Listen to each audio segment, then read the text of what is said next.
안녕하십니까. 병리학교실 김수영 교수입니다. 우리 학교에서 비대면 강의 시작한 지 1년 다 돼가는 것 같은데요. 지난 수개월간 그 강의 동영상을 학생들에게 제공하면서 겪었던 몇 가지 그 노하우나 문제점들을 포함해서 교수님들이 강의 동영상을 만드는데 이제 도움이 드리고자 이 영상을 만들었습니다.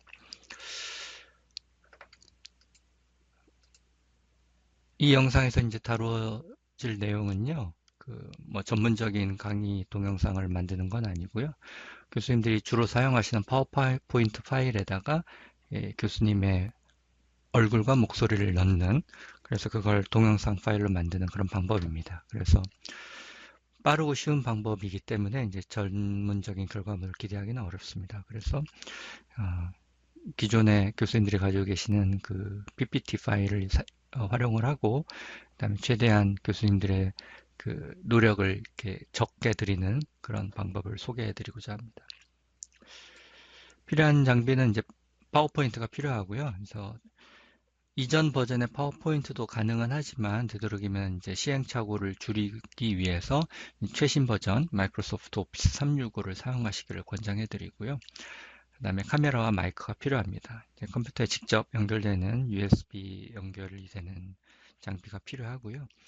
그런데 이제 요즘에는 노트북에 그 카메라가 마이크가 내장되어 있고 이 내장된 카메라 마이크 역시 꽤 좋은 양질의 결과물을 제공을 합니다. 그래서 교수님들이 가지고 계시는 컴퓨터를 한번 확인해 보시고 시험해 보셔서 결과물이 괜찮다 싶으면 그냥 그걸 사용하셔도 좋습니다. 근데 이제 결과물이 이제 만족스럽지 않다면은 그 별도의 그 웹캠이나 마이크 또는 저처럼 여기 헤드셋을 사용하시면 충분히 양질의 결과물을 얻으실 수가 있습니다. 그래서 컴퓨터, 파워포인트, 카메라, 마이크가 필요합니다. 최신의 파워포인트가 필요하다고 말씀드렸는데요. 그럼 최신 파워포인트를 사야 되느냐? 이제 그렇진 않고요. 어, 웹브라우저의 검색창에 여기 오피스 365 에듀케이션이라고 검색을 하면 이 페이지가 뜹니다. 주소는 여기 위에 나와 있는 주소고요. 여기에 이제 학교 이메일 주소를 입력하라는 여기 그 창에다가 그 catholic.ac.kr로 끝나는 교수님들 전자우편 주소를 입력을 하고 시작하기를 누르시면 여기에서 추가 비용 없이 최신 버전의 마이크로소프트 오피스를 받으실 수가 있고요. 그걸 설치하고 나면 최신 버전의 이제 파워포인트를 사용하실 수가 있게 됩니다. 그래서 만약에 오피스 365가 없으신 분은 이제 요 과정을 거쳐서 이제 최신 버전을 이제 교수님들이 사용하시는 컴퓨터에 설치하시면 됩니다. 그래서 파워포인트가 준비가 되면 이제 교수님들이 기존에 사용하시거나 만들어 놓았던 파워포인트 파일을 열어서 거기에 이제 목소리를 녹음하는 단계를 거치게 됩니다. 그래서 예를 들어서 이제 병리 같은 경우는 이제 이런 유해자극에 대한 세포의 적응이라는 그런 강의 슬라이드 파일이 있다고 한다면 그 녹음을 하고자 하는 슬라이드를 여시고 여기 파워포인트 메뉴 중에 슬라이드 쇼라는 메뉴가 있고 슬라이드 쇼 메뉴에 슬라이드 쇼 녹화가 있습니다. 그래서 슬라이드 쇼 녹화 버튼을 누르면 녹화를 할 수 있는 그런 화면으로 이제 옮기게 됩니다. 그래서 여기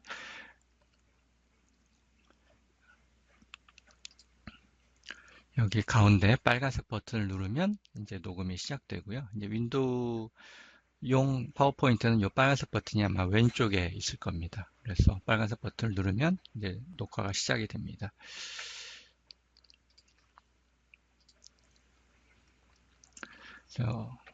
버튼을 누르고 녹음이 이제 시작이 된 거죠. 그래서 이제 여기에 이제 교수님들이 하시고 싶은 강의 내용을 이제 얘기를 하시면 되고요. 그 다음에 카메라가 컴퓨터에 연결되어 있으면 이게 파워포인트 파일 오른쪽 아래에 교수님의 얼굴이 이제 같이 기록이 됩니다. 그 다음에 이제 그 녹음을 하실 때 이 슬라이드가 이제 여러 개가 이제 이렇게 연속이 될 건데 그 녹음 버튼을 누르고 한 3초, 그 다음에 이 해당 슬라이드에서 하실 말씀이 다 끝난 다음에 한 3초를 기다린 다음에 이제 정지 버튼을 누르시기 바랍니다. 왜냐하면 이 슬라이드가 이제 한 장 한 장 이렇게 넘어가면서 파워포인트가 이제 이걸 동영상으로 만드는 단계에서 앞 슬라이드의 오디오와 뒷 슬라이드의 오디오가 이렇게 겹치는 경우가 가끔 발생할 때가 있는데, 그럴 때 슬라이드 처음 시작 가까이에 오디오가 녹음이 되어 있다거나 또는 슬라이드 끝부분에 가까이에 녹음이 되어 있으면은 이 슬라이드가 이렇게 겹치면서 이 오디오가 조금씩 잘리는 현상들이 있었습니다. 그래서 그걸 학생들이 이제 좀 불편해했던 경우들이 있으니까 그걸 방지하기 위해서 슬라이드 처음 3초, 슬라이드 끝 3초를 이렇게 비워 놓으시면 설령 그 오디오가 조금씩 이렇게 물리면서 겹치더라 하더라도 최종 결과물에서는 그 오디오가 손실되는 현상이 발생하지 않기 때문에 이렇게 녹음하실 때 약간의 여유를 두는 방법을 사용하시면 좋겠습니다. 그 다음에 또 한 가지 이제 학생들이 많이 불편해했던 것 중에 하나는요. 이것처럼 슬라이드에 이제 그림이 있다거나 복잡한 도표가 있다거나 아니면 글씨 내용이 많다거나 했을 때 교수님들이 이제 말로만 녹음을 하시면 학생들이 이제 교수님의 설명이 슬라이드의 어느에 해당하는지 알기가 좀 어려워하는 경우가 있습니다. 그럴 때 파워포인트 내 기능 중에 하나인 레이저 포인터를 이렇게 사용하시면 이제 학생들이 교수님의 설명이 어디에 해당하는구나 알기가 쉽습니다. 예를 들면 이제 여기에 그 좌심실에 오래된 심근경색의 병변이 보입니다 라고 하면 이렇게 레이저 포인터로 위치를 알려줄 수도 있고요. 그 다음에 이제 만약에 교수님들이 저처럼 이렇게 태블릿 장비, 여기 이제 와콤 태블릿 장비인데요. 제가 지금은 쓰고 있지 않지만 이제 애들 강의 동영상을 쓸 때는 녹화를 할 때는 여기 태블릿 장비에다가 이렇게 그 전자펜으로 글씨를 쓰면서 이제 설명을 합니다. 판서 기능인데요. 그러면 이제 조금 더 많은 내용들을 이제 파워포인트에 담으실 수가 있습니다. 그래서 태블릿이 있으시면 뭐 태블릿 기능을 써서 판서 기능을 사용하시든 도 좋고, 뭐 아이패드도 되고 아마 갤럭시 탭 같은 그런 안드로이드 탭도 될 겁니다. 그런 태블릿이 이제 없거나 아니면 익숙하지 않으신 분들은 그냥 이 파워포인트에 내에 있는 이 레이저 포인터 기능만 쓰셔도 이제 충분히 학생들을 집중할 수 있는 그런 효과를 얻으실 수 있습니다. 그래서 그냥 말만 녹음하지 마시고 이런 레이저 포인트나 판서 기능을 사용하시면 이제 학생들이 조금 더 쉽게 내용을 이해할 수가 있습니다. 그래서 이제 슬라이드를 여러 장을 이제 다 녹음을 하신 다음에 이제 녹음이 다 끝났으면 이제 이걸 동영상으로 전환을 해야 되는데요. 동영상으로 전환을 하실 때는 여기 메뉴 중에 파일, 내보내기 옵션 중에 여기 MP4, MP4라는 동영상 파일 형식이 있습니다. 그러면 이제 동영상 파일 형식의 품질을 물어보게 되는데 이제 품질이 높으면 높을수록 이제 고화질의 고용량의 파일이 형성이 되죠. 근데 이제 저희는 학생들에 인터넷으로 송출하는 게 목적이기 때문에 이제 너무 높은 품질보다는 이제 인터넷 품질, 그 다음에 윈도우즈에서는 아마 720p의 옵션이 있을 겁니다. 그래서 720p 또는 맥에서는 인터넷 품질의 옵션을 선택하시고 내보내기를 누르시면 여기 아래에 프로그레스 바가 나오면서 PPT가 이제 동영상 파일로 변환이 되는 그런 과정이 나옵니다. 그래서 지금은 꽤 빠르게 진행이 되지만 교수님들이 이제 뭐 1시간이나 2시간짜리 영상을 만들면 이 전환 과정도 꽤 길게 시간이 좀 소요가 되니까요. 좀 여유를 가지시고 이 동영상을 전환을 하시기 바랍니다. 그 다음에 이제 어떤 교수님들은 이제 이 동영상을 변환하지 않고 이제 PPT를 저희 센터에 보내셔서 센터에서 이제 변환을 하는 경우가 있는데, 그럴 때는 이제 어떤 점들이 있냐면 이 동영상을 변환을 하면서 생기는 오류들이 있습니다. 뭐 오디오가 삭제가 된다거나 아니면 의도하지 않게 뭐 앞이나 뒤가 잘린다거나 하는 현상들이 발견됩니다. 그래서 저희 담당 조교 선생님들이 이걸 확인하면서 그게 확인이 되면 그걸 다시 이제 교수님들께 말씀을 드리는 과정을 거치지만, 저희 조교 선생님들이 이제 교수님들 강의 내용을 잘 모르기 때문에 이 점검 과정에서 뭔가 오류가 있는 걸 놓치고 넘어간 다음에 그 오류를 수정하지 않는 상태로 이제 학생들에게 강의 내용을 송출하게 됩니다. 그래서 그런 경우를 막기 위해서 교수님들이 직접 동영상으로 전환을 하고, 그다음에 여기 보면 이렇게 동영상으로 전환이 되어 있는 동영상 파일이 있는데요.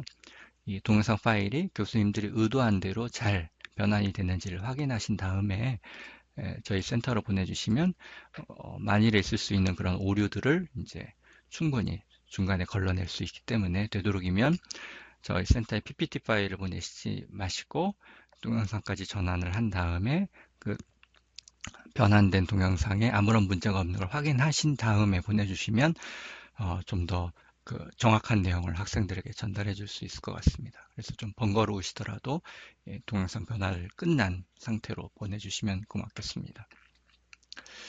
그래서 내용을 정리해 보면, 최신 파워포인트를 사용하시는 게 만일에 있을 수 있는 오류를 줄일 수 있는 방법이고요. 그다음에 녹음하실 때 3초, 5초라고 되어 있는데 한 3초 정도면 충분할 것 같습니다. 슬라이드 앞부분 3초, 뒷부분 3초에는 이제 녹음을 하시지 않도록 하시고요. 그다음에 복잡한 슬라이드나 내용이 많은 슬라이드는 레이저 포인터나 이제 태블릿의 판서 기능을 사용하셔서 학생들에게 그 지금 설명하는 내용이 어디에 해당하는지를 이렇게 분명하게 표시를 해주시길 바라고요.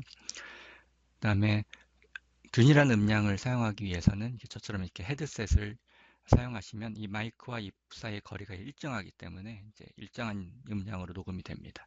근데 이제 교수님들이 실제로 녹음을 하실 때는 이제 바쁘시니까 뭐 오늘 조금 하고 내일 조금 하고 하다 보면 그냥 이동형 마이크를 쓰다 보면 오늘 나와 마이크와의 거리가 내일 나와 마이크의 거리하고 동일하지 않기 때문에 학생들 입장에서는 어떤 슬라이드는 소리가 크고 어떤 슬라이드는 소리가 작은 그런 상황이 발생을 하게 됩니다. 그러면 학생들이 계속 볼륨을 올렸다 내렸다 하면서 들어야 되기 때문에 좀 상당히 불편합니다. 그래서 고정형 마이크를 쓰셔야 되고요. 되도록이면 헤드셋을 쓰시는 게 더 좋고요. 되도록이면 마이크와 입 사이의 거리가 가까워야 목소리는 크고 주변 환경의 소음들은 작게 녹음이 되기 때문에 이제 학생들에게 조금 더 분명한 목소리가 전달이 됩니다. 그리고 마이크를 옷에 꽂거나 손으로 들면 옷이 움직일 때 또는 손으로 움직일 때 발생하는 소음들이 이제 마이크에 녹음이 되기 때문에 그러지 말고 어디 이렇게 스탠드에 고정이 되어 있는 마이크를 사용하시기를 부탁드립니다. 그 다음에 처음 하시는 분들은 시행착오가 있을 수밖에 없습니다. 그래서 두세 장 슬라이드를 한번 녹음을 해보고 익숙해졌을 때, 그 다음에 교수님의 상황과 방법들이 별 문제가 없다는 걸 충분히 확인한 다음에 이후 과정을 진행하시기 바랍니다. 그 다음에 오류로 인해서 교수님들의 결과물들이 이제 손상되거나 삭제될 수가 있기 때문에 중간중간 백업을 충분히 하시고요. 클라우드 저장소를 이용할 경우는 동기화 문제, 내 컴퓨터에 있는 파일이 온전히 완전한 형태로 클라우드에 전송이 되었는지, 그 다음에 백업본과 그 최종 완성본의 버전이 어떤 관리를 잘 하셔서 이제 중간에 이제 완성되지 않는 그 백업본이나 이런 것들을 다시 작업하거나 또는 실수로 그 해당 버전이 센터에 전달되지 않도록 이런 버전 관리 같은 경우를 충분히 하셔야 될 것 같습니다. 그래서 최종 완성된 동영상 그 파일을 저희 센터에 보내시면 저희 센터에서 학생들에게 인터넷으로 열람을 할 수 있도록 이제 조치를 하겠습니다. 동영상 만드는 과정 중에 불편하시거나 어려운 점이 있으시면 저희 센터 담당자에게 도움을 요청하시거나 아니면 저에게 도움을 요청하시면 도와드리도록 하겠습니다. 네, 감사합니다.